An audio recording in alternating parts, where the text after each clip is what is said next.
Hey, what is going on, everyone? Happy New Year. I know it's a week old, but we're 10 days into the new year and hoping everyone is doing well. Um, we just want to go live, see what everyone is up to, see what's new in your worlds, and wishing you all well, many blessings, many success in 2024. Hey, how's you doing, Arky? You doing okay? And really, more importantly, today I was just forecasting a bit on where I see us going, where I see our impact spreading towards with geriatrics and with, of course, our Deprescribing Accelerator. We've got tons of, just amazing momentum right now. Um, and I'm just excited. I am super excited to see what is in store with these new partnerships, with these new collaborations, with opportunities in across state lines with the company. So I'm here to say, what is up? It is Dr. Delon Canterbury. For those who don't know, I'll reintroduce, but I am the Deprescribing pharmacist, founder of GeriatRx. I am a board certified geriatric pharmacist, as well, of course, as a founder of the Deprescribing Accelerator. So some people call me the chief deprescriber, Morpheus, whatever. But today I'm here about encouraging you all to take the red pill, right? The red pill. What is this red pill, blue pill series all about? If you didn't know, this is our virtual live series where we talk about this healthcare matrix that we're in and how I believe deprescribing and holistic care needs to be the neo, so to speak, of what this matrix, this system that we're all trapped in. And so I created the red pill versus the blue pill series to highlight the need for deprescribing and for us as clinicians and community members who are involved with aging loved ones to advocate for less meds. It's simple and plain. I'm not against medications. I'm not against how they have helped us and saved lives. But what I am against is this knee-jerk reaction to have everyone on all the meds because all the guidelines say to take all the meds, and it's not appropriate, especially when we're older and when we may be 60 and 70. We don't have evidence that tells us that it's still providing benefit. So that's exactly why I created the Deprescribing Accelerator to coach other clinicians that are pharmacists, geriatric trained, nurses, social workers, prescribers, PAs, and Ps on the tools that a deprescribing pharmacist would use to, of course, improve these outcomes, prevent these falls, keep these stupid side effects from causing more harm than good. And of course, more importantly, keeping your loved one out of the hospital. Geriatrics, we started this in 2020 at the height of COVID. If you don't know my story, I essentially had been a pharmacy manager with Walgreens for 5 years or so, 7 years, and after graduating, ran a 24/7 store, and essentially over time just got a bit burned out with the system, with the metrics, and it's why we're seeing all these pharmacies closing and burning down now. They're sick of it. We are sick of it. We're tired of having to do these unreasonable efforts for bottom line versus patient care. And in 2020 and 2019 was when I just kind of said enough is enough. I didn't know what I was going to do. Frankly, I knew I had this concept of having a business around essentially giving people direct access to a pharmacist without having to be attached to a pharmacy. So that was where this concierge model kind of came in. But I didn't know what that would look like. I didn't know what that would mean for me. You asked what happened to Eckerd's. Eckerd's was bought out by Rite Aid like way before I left Walgreens, and Rite Aid eventually merged with Walgreens, or Walgreens bought out most of Rite Aid, and they kept a few stores behind. So that's what happened to Eckerd's, for asking. But anyway, for me though, yeah, 2019 was like, yo, this ain't working, man. When I start seeing a bunch of our awesome older adults going back and forth to the hospital with new meds, and I'm like, is this stuff even helping? That was what kind of had me a bit depressed and burned out in the community setting in retail. And with that happening, I decided to figure out what other models or ways I can use some of my pharmacist brain to advocate for people that need it. And so that's what got me to volunteerism with a local nonprofit senior pharmacist. And that was where I met some amazing people. I not only learned about what tools were out there to help people navigate the best Medicare plans, but it helped me get an idea of what their lives were going through. You know, what their finances were like, what their needs were, and I found how much a simple med review can not only save families hundreds to thousands of dollars, but it can help dictate which plan would be more appropriate for someone based on their medical needs. So, in doing that, it opened my eyes to wow, we as pharmacists are super integral. Like we can not only prevent harm with looking for medication side effects or drug related issues, but we can also figure out what may be a better option, a cheaper option, and we can personalize it to what the patient's needs are. So anyway, that was what I was doing volunteering, and I was trying to figure out how do I pivot, I guess. And I said enough was enough. I ended up stepping down from Walgreens like November 2019. I switched to another job in Charlotte. I worked at the poison control center. So I was a poison control pharmacist for about 4 months. And, I was a huge pay cut. Trust me, I was a pharmacy manager. It was decent, mid six figures. But that went away to like, I don't know, 70, 80,000 base pay. But I had my sanity. I had my peace of mind. And I was kind of nerding out. I got to be a pharmacist again. I was basically looking at poisonings with children and adults and snake bites and stuff like that, and trying to figure out antidotes on the fly. So that was really cool. And unfortunately, though, COVID hit. We turned into the COVID hotline for the entire state of North Carolina. And yeah, it became a madhouse. It became a call center. So a team of 12 pharmacists and nurses, we all just pivoted to become essentially these triage people for if you needed COVID testing or not. So we really were following the cases, and we were in tight with the epidemiologies for the state to essentially check out and see, where these cases are, who needs testing, who qualifies for screening, all that stuff. So anyway, needless to say, that became a huge endeavor where we were.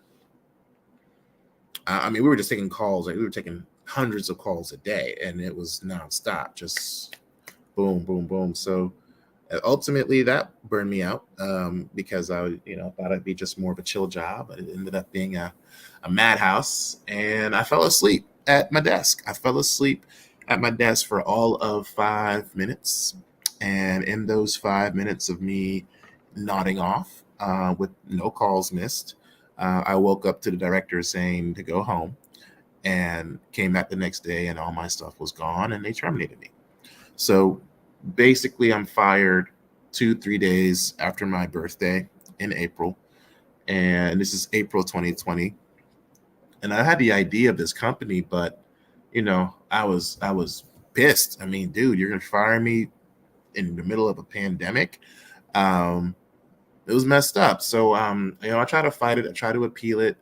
But I mean, what really hit home was there was not a single question about how DeLon is doing. Are you okay?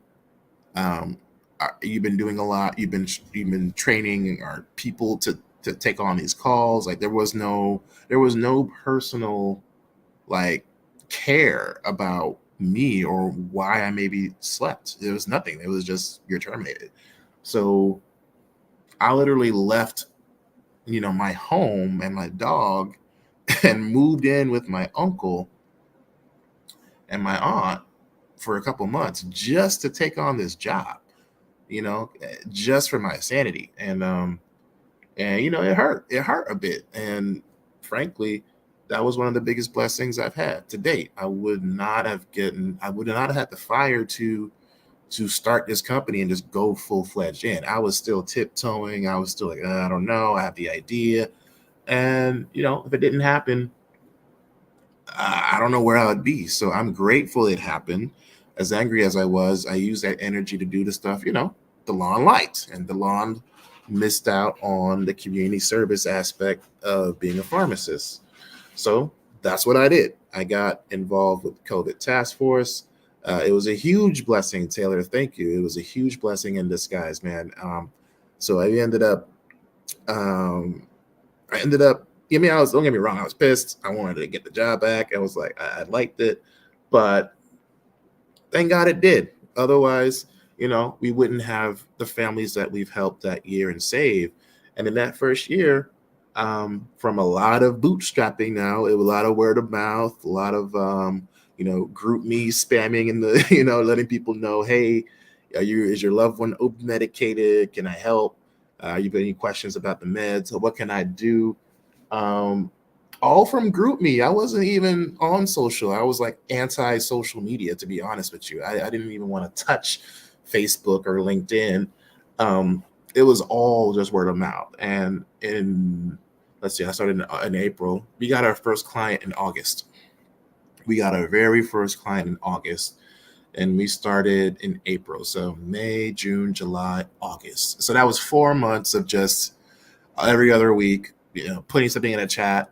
And our first client came from a referral from a pharmacist actually in the area. And she was concerned about her mom-in-law having all these meds. And that was our hallmark 36 medication patient case that I speak a lot on. But this woman, had a lot of meds and was in and out of nursing homes. And we were able to help her deprescribe her down from 36 meds down to 8 prescriptions over the course of 2 months or so. All, of course, while working with their doctor and their caregiver and care team. And so, yeah, and now today she's only on 3 prescriptions. So it's an even better story. So we got her from 36 to 3, okay? All from one medication review. All from one medication review. And it was then where I got the a couple tears in my eye. I didn't fully cry, but I was like, yo, God, this is what I'm supposed to do. This is the calling. This is what I've been missing. And that just gave such an immense joy that you see what you see today, the growth of our company with GeriatRx. So, and that story as well, I still keep in touch with them. But her family, unfortunately, were looking to force her into a nursing home. So they were going to involuntarily commit her, and under the pretense of her being essentially, needing dementia care or memory care, and just was losing cognition. So what was a woman once described as a walking zombie now is, back to her normal self, dancing, making jokes. And we ended up serving as the medical expert in court on behalf of the family. So they hired us not only to do the deprescribing piece, but they hired us in court because the family was divided on whether to throw her into a home involuntarily or to, see if she will get better if we, deprescribe and keep her in house. We were able to represent the family, and we were able to get that involuntary committal dropped because, again, of just one deprescribing consultation. All right. So imagine how much money we have saved that family, which happened in 2020. They would have put her into a memory care unit, which costs between $10,000 a month, maybe $12,000, depending on where you are. So we well over, would have saved them over $250,000 just from our intervention alone. Okay, that's one person. That's one person. That's one person. That's one pharmacist review that took maybe, I don't know, 2 hours, 3 hours of my energy and time, in prepping for the case and helping the family out. So you can't tell me that deprescribing isn't a viable service. Yes, it is. It can be some barriers systematically. There are barriers with a lack of education. There's barriers in lack of training. But you cannot tell me that a pharmacist cannot monumentally impact the lives of our community, which we do every day anyway. We damn near pulled this whole country out of COVID with the vaccinations, and yet we only get shitted on. Excuse me, but we only get crapped on by by the system, by a lack of acknowledgement of our gifts, and we're mired to this definition of just dispensing. And that's why pharmacists are fed up. And that's why we're leaving. And that's why we're tired of just being another cog in the wheel. Like, we're starting to build our own stuff now. We're starting to become health coaches. We're starting to become navigators, patient advocates. We're switching to other roles because the system sucks and we all are sick of it. So that, my friends, was the first thing. That was the first thing I did with this company. That was the first client, first paying client. So that was just the first one. Like, damn, imagine what else is going to happen. And so we got our second client 2 months after that. Two months after that, another referral, actually from a doctor who was worried about a family member. That was our first 6-month contract. So again, I did this stuff kind of just feeling my way through the dark, right? At this time, I didn't have any coaches. I didn't really have a plan. It was just, this is what's right. I don't know how I'm going to get paid, but someone's got to pay it. I got to eat too.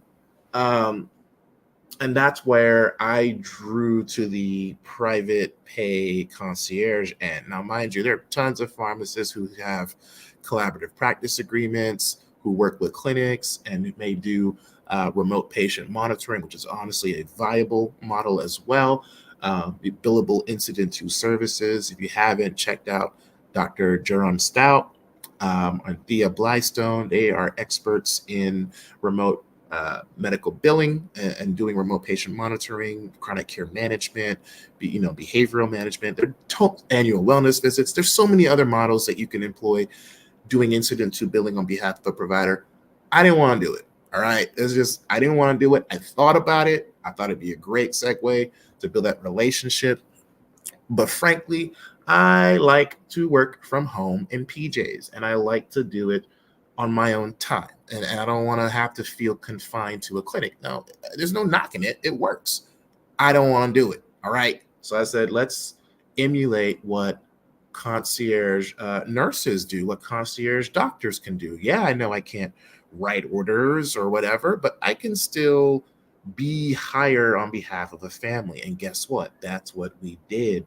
And that's how we were able to build relationships with other providers who indirectly have the value of a pharmacist, now talking to their patient every day or texting them every other day and flagging them to appreciable clinical issues, whether it be sleep apnea or difficulty with nutrition and diet or exercise or just managing Lantus and Humalogs, whatever. So that was the beginning. That was the beginning. And then the difficult part was, how the hell do I systemize this in a way where we can repeat it and get more clients to see the value of deprescribing, right? And of course, the patients love it, the caregivers want it, the providers, when they see that their outcomes are better, they love it. So it's like, let's make it a win-win-win. And even another win if the insurance company isn't dealing with the preventable fall or preventable issue, with high cost utilization as a huge spend on their plan. So that's the macro level. But in this phase now, mind you, we're going into 2021, 22. Now I'm starting to spread myself thin right now. And it's not because of the business at all. It's because I'm excited that I don't know how to slow down. So I just say yes to everybody. I don't have like boundaries with projects I take on. I got addicted to notifications on social when I started to post things about the business, or like who visits my website, all these little fallacy points that didn't even matter. They just stroke your ego. And it didn't help, but it got me stressed in a way. And I was thinking, oh, I'm happy, I'm working, it's my own thing, so it's going to be fine. Nah, man, that 2021 was one of the hardest years. That's when stuff wasn't working anymore. I was like, damn, what am I doing wrong? And I wasn't appreciating the season of time I was in. This is, mind you, the first year, first and a half. And, I'm still just going off the word of mouth and texting folks and trying to follow up. But I just didn't have the best systems to move it forward.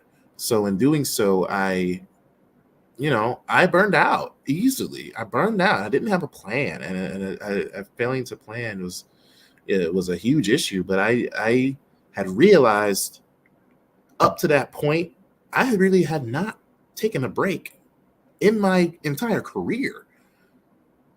Like since 2015, when I became a pharmacist officially, I maybe had like one vacation, but up until this point, it was just work, work, work, work, work. And then of course, when you get fired, you're forced to stay at home.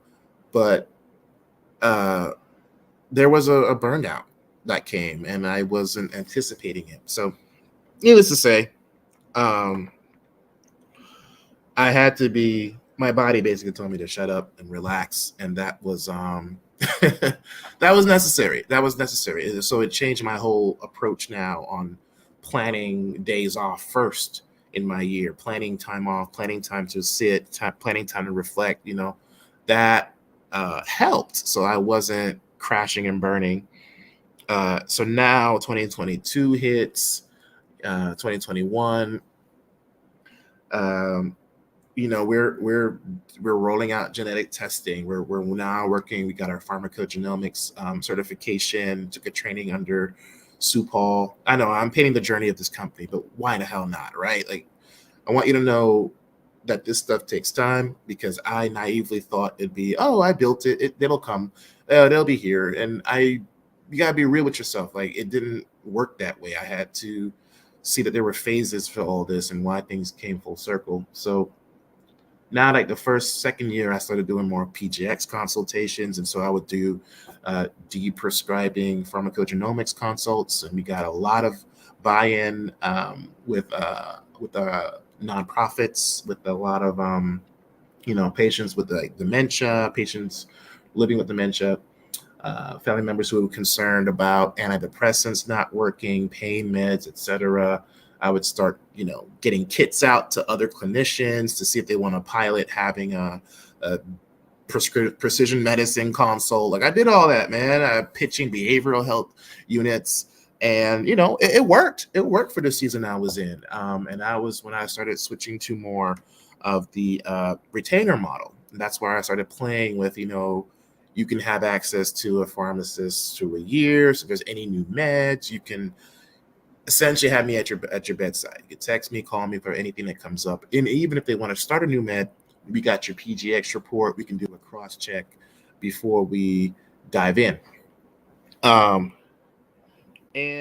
that was okay. I learned that you got to have continuous touch points to demonstrate value.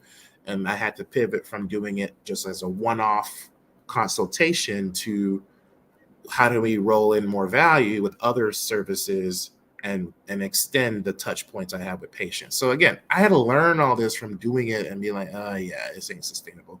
So again, I'm not saying the concierge private pay route is easy, but I can tell you that this Deprescribing Accelerator will show you the easiest ways to do it, where you're not wasting time like I did, or you're not making the mistakes I made, or not acting on the key things to, well, save you the headache and time. But more importantly, I don't want you to do this in a way where you're doing it from stress and like need. Like when you operate in a way where you're not feeling those financial constraints, or you're not feeling this pressure, what you attract just becomes naturally. It just becomes like more of a synergy versus a cell, and that's the shift that I feel we as clinicians generally suck at. We don't think of ourselves as like business types and not entrepreneurs. Like we had to, learn while you're in the thick of it. And generally we are averse to it because we just want to help people. Duh. And everyone wants to help people. That's all that's all I've been saying. Of course we want to help people, but we have to also worry about student loans, investments, all this stuff you did. So this was a season where, now I started to hire coaches, and I started to listen and work on some systems and frameworks. And that's where, to me, 2022 was a tough year. I had some personal issues, and then just losing a relationship, and ultimately, and ultimately, my friend made a joke. She was like, "Where did this deep voice come from?" Like, shut up. She's funny. I think she's on now. Hey, and and so 2022 was tough, but that was the year I had to kill off the limiting belief, Delon.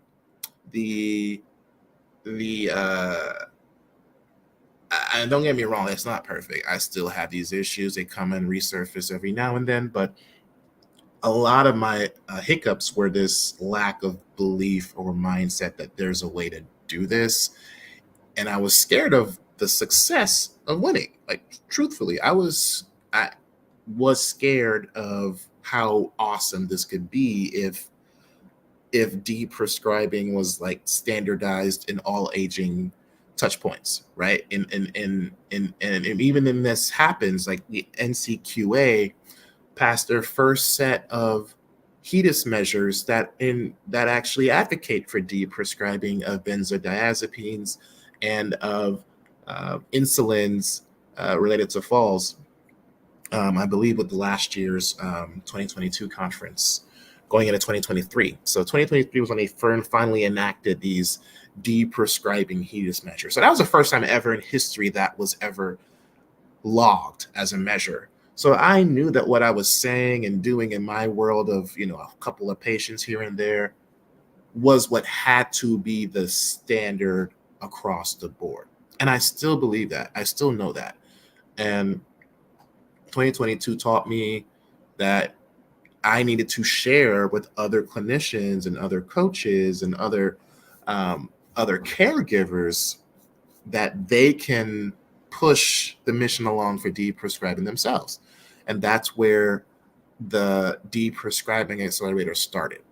That was why I created a Deprescribing Accelerator. Essentially, it was to package all that I've learned in my cases over time and in community outreach and public speaking and working with nonprofits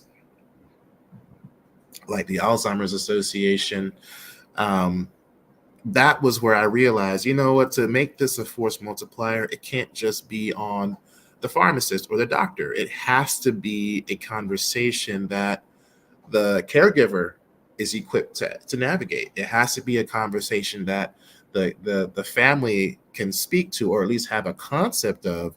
So when they come and see these issues, it's a simple conversation.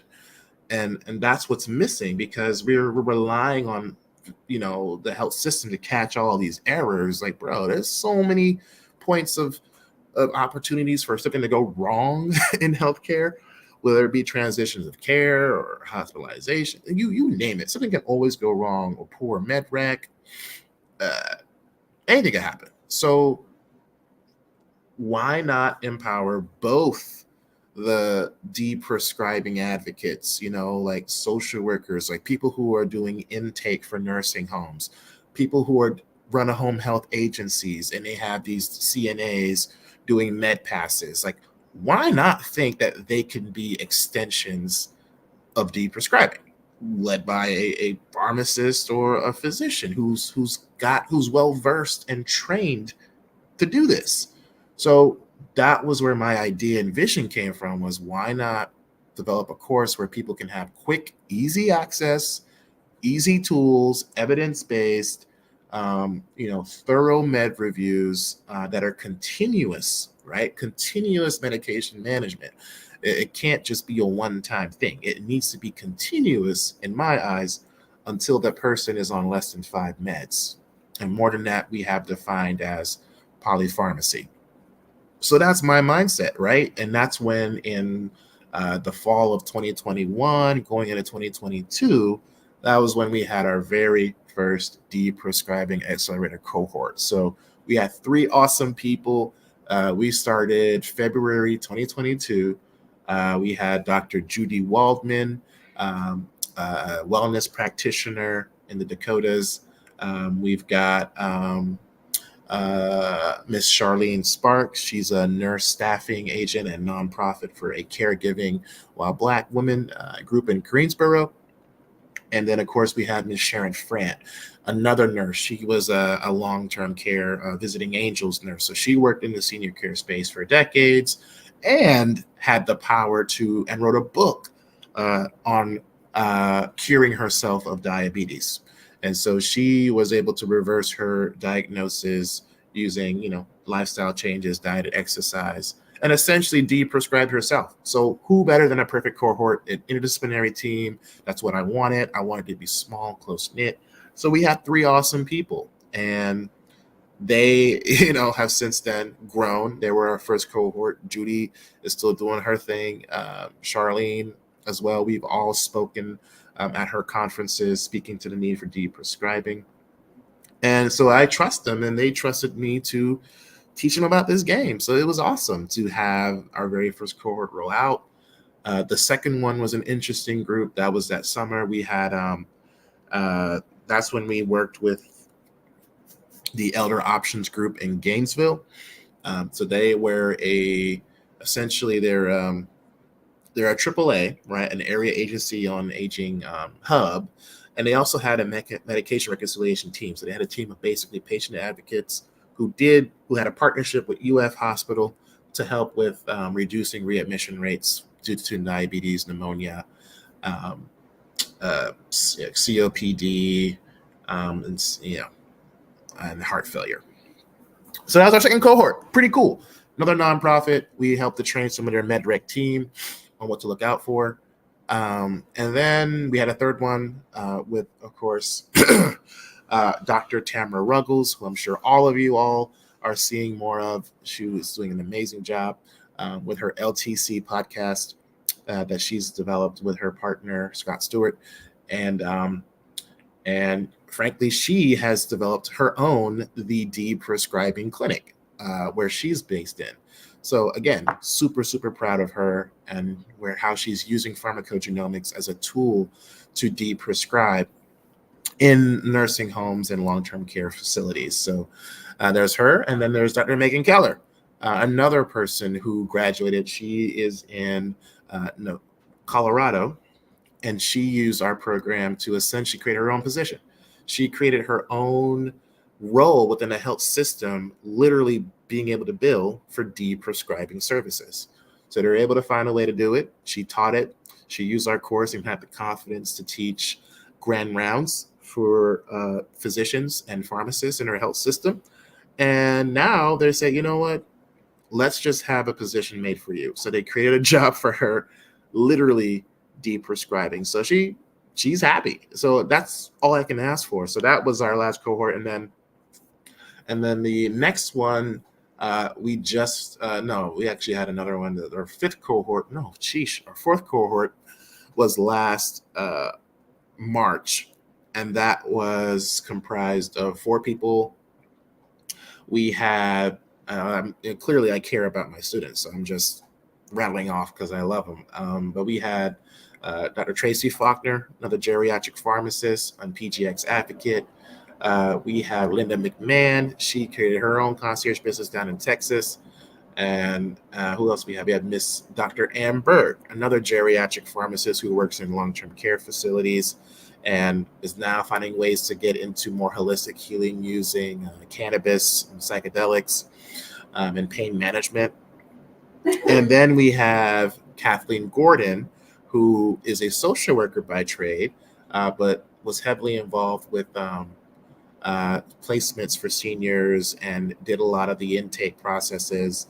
And so they were an amazing bunch. That was our summer cohort of last year. And I'm so proud of them as well, making their own waves. And so lastly, we then have, of course, our fifth cohort, Dr. Meredith Phoebus, who just graduated not even a week or two ago, who has her own consulting practice, our expertise over in Tucson in Arizona, and is again now partnering with cardiologist offices and nursing homes, and has had her first health fair and has landed a couple 4-figure contracts teaching Deprescribing, all within a few weeks of taking our program. And more importantly, they had the confidence to, well, not meet me. They had the confidence to build their own thing and have fun with it. So those are all of our cohorts. And I am proud that I keep it small. It's 3 to 5 people a cohort. We do it quarterly, and we're looking for more for our next one. We got another one coming up in February 28th, and we're currently reviewing applications. So if you're interested, comment Red Pill, and I'll send you a DM and we'll talk further. But enough about the course. Really, 2023. Back to the timeline, was one of our best years, easily. It was our best year mentally, spiritually, in friendships, in travel, in the affirmation that this was meant to be, because you're still sometimes fighting those limiting beliefs. But even fiscally, it was a great year for us. We've had some of our largest clients this past year, and have developed some of the biggest partnerships that I envision will be really the bedrock for this year's success. So that's why, my friends, I can't.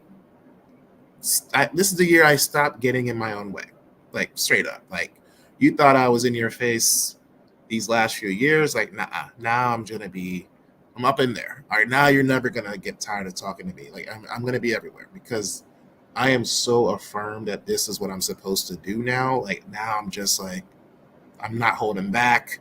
I'm going to be aggressive. I'm usually not as aggressive, but now I'm going to be real. I just need this. I just need people to see the joy that you can have when you do things in synchronicity of whatever, universe, God, your spirit, whatever. But I think that's why I believe Deprescribing to be so tantamount. To me, it's a bond that you build with your clients, and it's usually spiritually aligned. It truly is. You don't have to take any old person. You usually have to find ways to, if there's a connection and willingness, and just guide people. And there's joy in seeing people, oh my God, we got off 4 meds and they're no longer having that issue. Oh my gosh, we've, and it feels good. It feels great. So that's what I want all of us to have and see in healthcare. But we lose that joy, that empathy, that fun-loving, we lose a little bit of that when we get mired with unnecessary obligations or competing priorities. So there are a couple of ways where I want to go with not just painting a timeline of all of this. I thought about, listing all the wins of 2023 and giving you a bragging rights or whatever. But I didn't feel like doing that. I a lot of huge things happened, man. I mean, the spiritual journey I had in going to Ghana was one of the biggest hallmarks of my life. Just going to Kenya, Ghana, and Tanzania in a month, and being able to work remotely and still being able to, reconnect with ancestral lines, reconnect with my mentor, Dr. Adrienne Mims, and her family, just to learn more about the culture, to make pottery for the first time, to eat, any type of food I like, banku and okra, like fish soup, and just so much good food. And the people were just, the mindset is just love. That's all I felt was love in Africa. All I felt was home, and the people, again, humble, loving, and it's what you feel. We lose sight of that here sometimes. We lose sight of the priority of just being happy with what you got and being content, and because we're thinking about the next thing we have to do, and I struggle with that all day. I'm like, oh, we got to do this, and we put those pressures on ourselves, where if you have food and shelter, you generally have everything you need to be content. And I forget that. We all forget that because we think we gotta do all this stuff. It's like, no, you really don't have to do all this stuff. You gotta just take care of your mind, body, spirit, and whatever you do, hopefully do it for others, in some alignment. But this year, I'm excited. This year, this year is just, I'm already just grateful for the blessings that are going to happen, man. I'm already happy for the successes I'm going to have. I'm already happy for the people I'll be able to touch, the clients, whether it's clinicians, whether it's, people I coach, mentees. I'm excited for the awakening of health providers in this, I feel, pivot away from the system. I think more people are taking the red pill. I think people are, I think we're fed up with the blue pill. We're fed up with, and that's why things are crippling. Look at what's in the news and what's on social media now. It's all about pharmacy benefit managers, this and that. It's like, it's all about PBMs burning. It's independent pharmacy basically going to the wayside, which some people say. Not all of them, let's be real. Some are thriving because they've found ways to adapt, but the model still sucks. The reimbursements suck. And that's what's killing small businesses and independent pharmacies. So what does that mean? It means we have to pivot. We have to change. We have to do a whole nother model for a crappy system. So we're going to start seeing more cash-based, value-based services, or subscription models, or tweaks to the game to sustain ourselves. We're going to start seeing more over-the-counter sales, supplements, cannabis, whatever, psychedelics. You're going to find this because it ain't viable to live off reimbursements. So we have to see things in a consulting frame if you're going to be in this space, especially in aging. Dude, aging is here. We are all getting older at the same time. And I hope to lead the world where there are people who are passionate, who care about this stuff like I do, to take care of me when I'm 70 and I need an advocate and I need a voice and I need a pharmacist that I can just text or have an app ready and say, hey, here's a pharmacist. He doesn't agree with your plan. Like, what do you say? Well, because the patient is still right. The patient still has the choice to do what the hell they want, even if it's against my best wishes or intentions. That's always been the case with healthcare. But what are we seeing in healthcare? We're seeing private equity basically chew it up, spit it out for 10x to profit and leave. We're seeing hospitals closing in rural areas and urban settings.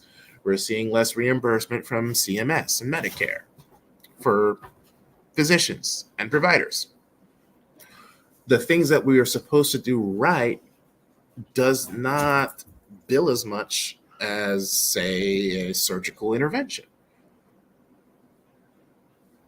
So what does that feed? It feeds bad behavior. It rewards bad behavior. And that's why people are fed up and they want other solutions. and they want to come to someone who takes the time to listen, who has empathy, who is a trusted messenger, who doesn't talk over their head at the doctor's office, who literally can speak their language and is creative enough to come up with solutions that are amenable to what they want to do. In a nutshell, that's what deprescribing is. In a nutshell, we're talking about holistic ways, sure, but we're also talking about evidence-based, non-pharmacological strategies. We're talking about lifestyle changes. We're talking about how are we treating your mind, body, spirit. We're talking about integrative medicine. It's holistic, functional medicine. Like, they all play a role. They all are tools to deprescribe. And that's the philosophy that I embody and teach in our program. And I'm not by any means the expert in all those things. I'm not supposed to be the expert in all those things. I don't want to be the expert in all those things. I'm a geriatric pharmacist who apparently has a loud mouth and people listen. And apparently people care about being on less meds. Go figure. When we have 750 who fall every day in this country, no, they don't fall. They're sent to the ER every day in this country. 750 older adults. 750 older adults every day in America are sent to the ER. Every second someone falls. Every second someone falls, and they're 3 times more likely to happen if they are in a nursing home or care facility compared to the community dwelling older adult. So why else do you think everyone wants to live and age gracefully in their own place? That is what deprescribing helps to achieve. Now, we all kind of think, Delon, I know how to do med reviews. I know how to deprescribe. I've been doing it. Oh my, I know what that means. Like, bro, do you really know what that means? Do you really know what that means to literally level with someone and try to rewire 20, 30 years of brainwashing to think that this is the only way that they can survive is the identity they have with a med? Are you familiar with the most current and up-to-date tools? Do you know what the strip tool is? Do you know what stop start is? Have you gotten familiar with the Forder list? Have you taught the Beers list lately? Do you know what the updates are? Do you understand empathetic, base-driven ways to speak to people? Do you know how to use open-ended questions when you triage your patients? Have you really unearthed medical traumas?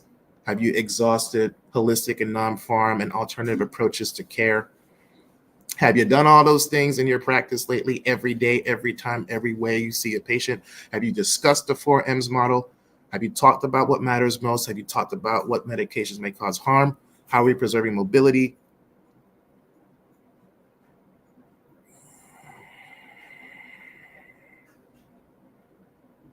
Do you do that every time? I do that every time. And yes, it's a smaller practice. And as is applicable, it's still the way we have to go. It's necessary. It's necessary, dude. Like, it's necessary. It's not because I just looked all this stuff up and I think it's right. It's what we have to do. Y'all, our older adults are more diverse than ever. We're going to see more Black and Latina people in their 60s and 70s. Do you understand the cultural traumas that those demographics have experienced to even live to see that age and still talk to them like you can relate to them? Do you even have that competency? It's not easy for me. You think I can speak to a 70-year-old Latina woman and know all the struggles she's had to get to that place? I don't know that stuff. That takes training. And it takes, again, an open-mindedness to approach healing. And of course, ultimately, deprescribing, better care, whatever the hell goal is. It takes all of that. It takes that. And it's already happening. There are less white babies than colored or people of color babies. What does that mean? It means, my friends, we're going to see a swath of people with providers who do not know how to communicate. And if you don't have that communication, bottom line, you can't even have a deprescribing conversation. You can't even have a true You can't even have a true, authentic, really connection with someone if you don't think about these barriers. Are you familiar with how to speak to someone who may be LGBTQ and 60, 70 years old? Do you know the discriminations that they've had? And they're of color too? Like, bro, all of this stuff has to come to the forefront, because we can't just see it as, oh, you have XYZ condition and you're this age and you're on this, so that means you gotta do this. Like, bro, if we're not personalizing this, these outcomes they're not gonna change. They're not gonna change. And so, and that's why I say deprescribing ain't just no med review. It's not just a med review. It's literally treating an entire person. And it's doing it in a way where, yes, we're talking about the meds, but we're getting to the root nitty-gritty of, yo, what do you want out of your life? What do you want out of your personal goals of aging? And again, that is why I'm excited for 2024. I'm excited because the system is changing. We need more policies to change, but I think the good people that are doing the work, the good people, like people in PALTC, post-acute long-term care faction, a consortium of people looking to drive to deprescribe, one of their initiatives.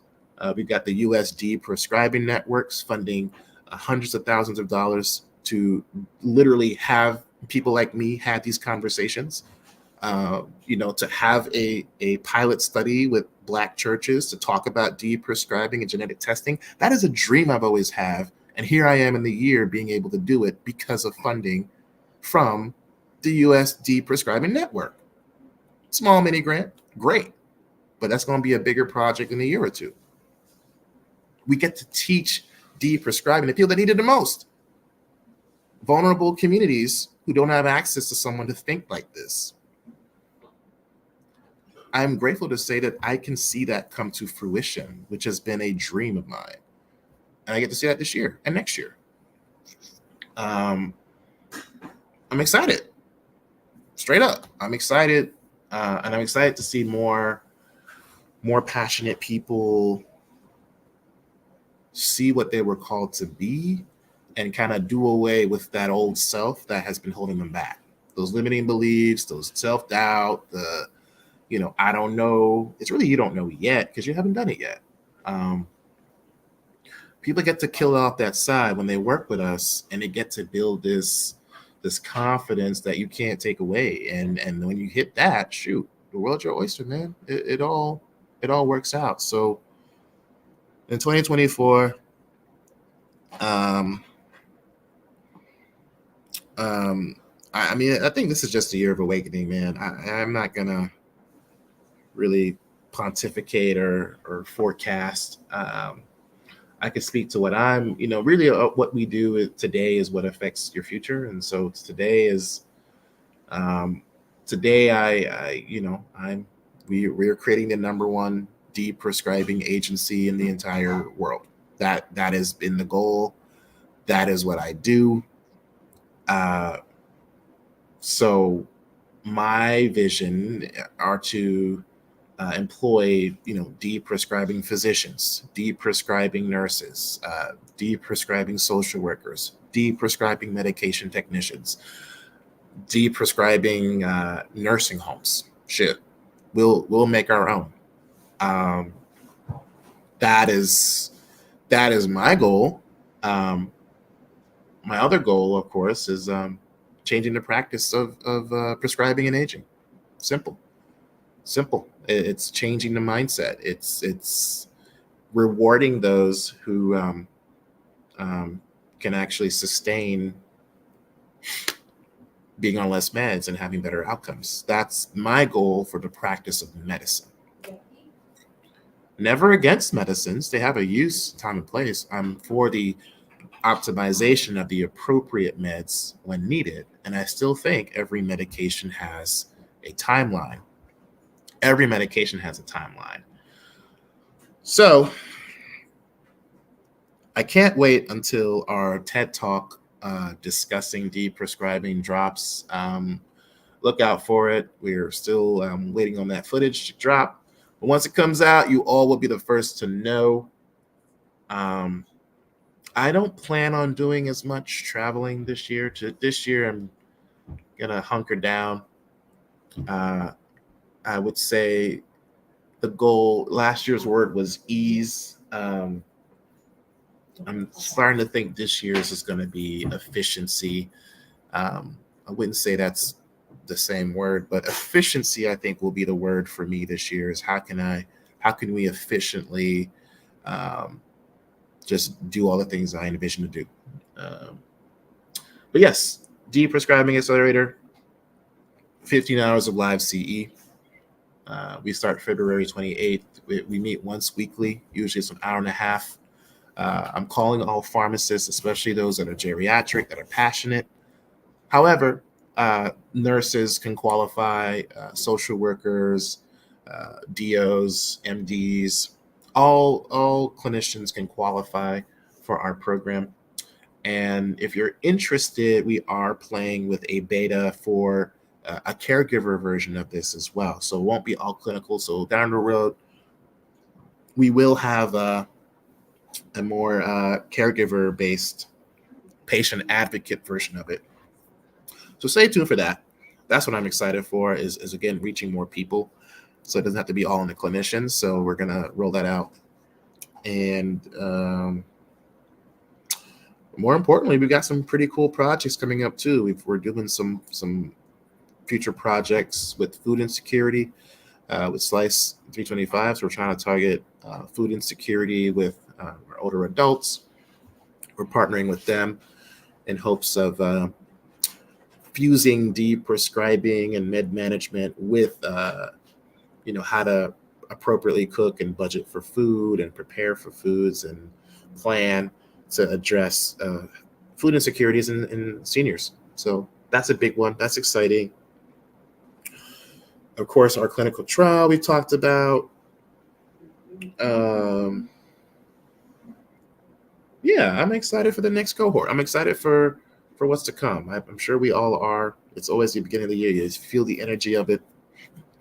But this really is to remind you, but also myself, not to block God's blessings. Because a lot of this stuff that we're seeing, you see the glitz, you may see the success, but like, man, half of this stuff, none of this stuff I would be here with for God, first of all, but I'm sure I would be a lot faster had I trusted in the process a bit more, trusted in Him a bit more, and trusted in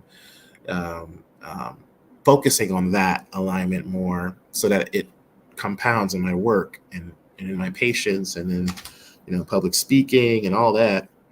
Because most of the time it was me doing it scared, but still kind of doubting, but believing in myself, but doubting it. It's like, I'm done with the back and forth. I don't want you to do the same thing. Like it's just a waste of time. So don't block your blessing if that's your gift. If you want to be the best saxophone player, pharmacist, or nurse, then do it. Like, there's only one life, man. There's only one life. So I hope this really just gives a breakdown of my brain sometimes and give you some hope or peace of mind that this doesn't happen overnight. This takes time. Looks like Kaya wants to be in the live. What's up, Kaya? Yeah, anyway. But I want you to see that there is hope, man. If you're in a place where you're not happy, please, by the love of God, prioritize being happy. Do the stuff that makes you happy, man. Protect your peace. But I have much love for y'all. We, again, have one person already in our next cohort for the Deprescribing Accelerator. We start February 28th. We are reviewing applications. Deadline is the 19th. Is it? No, it's the 26th. Yeah, it's the 26th. Excuse me. It's the 26th. So the deadline is applied to 26th. Or if you want to comment red pill, comment that. I'll reach out to you and give you more details. See if you apply and this is the best fit for you. and your business. So this is a mixture of business coaching along with clinical deprescribing that you'll learn. We cover opioid deprescribing, dementia deprescribing, OTCs and herbals. We cover geriatric top commonly seen side effects, the current landscape in aging, patient advocacy and empowerment, and of course, pharmacogenomics, genetic testing as a tool for deprescribing. Again, you get 15 hours of live CE. We meet once weekly for an hour and a half. It's all virtual. Everything is over Kajabi, our coaching platform. We also use, of course, Zoom for the coaching meetings. You have access to our private LinkedIn group. You'll also leave with a certificate of completion where you'll be a certified deprescriber or deprescribing advocate. You'll also have access to yours truly, so you can get coaching on the fly for any barriers you may hit along the way. You'll also have access and recordings to all of our past cohorts. So all of our past coaching, every single thing, every downloadable, every tool, every clinical trial, all of that stuff is included. You'll have access to that as well, that you'll have full access to for a year. So the program lasts for a year. So this is an investment of your time and energy, but more importantly, it's an investment in your mindset. How are you shifting your mindset to provide a need that most people are a little bit afraid of to do? And yeah, it may be outside the health system, but it's got to be done because it's not being done in the health system, right? That's why I have a business. Unfortunately, I mean, if it was, I wouldn't have a business. I wish. I mean, it'd be great, but I need a business. I have to be, I don't know, a gamer or something and stream stuff for likes. That would be my career, or playing the cello. But unfortunately, there are too many people over medicated, so now I gotta advocate. I'm joking, guys, but I love what I do. This is fun. It's fun, and I see more and more how pharmacists are the secret weapon that our health system has slept on. Like, everyone appreciates us clinically, but we don't get the respect legally, or at least from a community standpoint. We don't get that gravitas, so to speak. It's like, everyone likes and trusts us, but we don't get the, oh, we have to pay you for a consultation? Oh, you're a pharmacist. Well, how does that work? Yeah, it does work. And people will pay top dollar if you could solve a problem.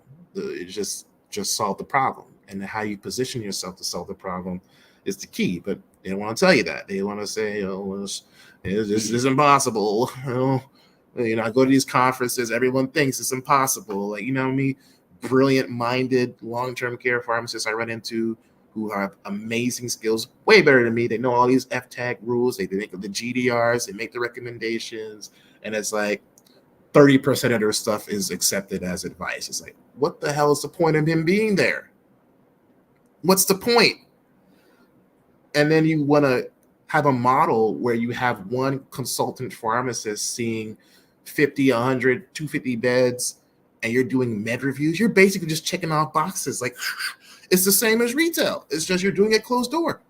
So don't tell me if you didn't do it a different way, where you already have buy-in and trust, and then guess what? People pay you 4 figures to tell them what the answer is, and you low-key do less work.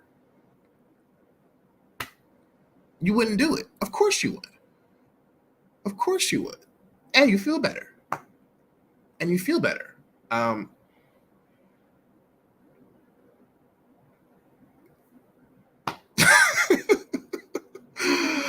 Duh. I'm just, I'm over those excuses. I'm over it. Oh, DeLon, your model doesn't make sense. It's not going to work. Trust me, I got my own limiting thoughts at one point telling me those things, but it's not true, bro. It's all the devil. It's all the lie. It's all BS. It's me blocking my own blessings. Again, all because you don't know the answer doesn't mean there isn't a way. And there is a way. Position yourself with people who pay, partner with them, and repeat.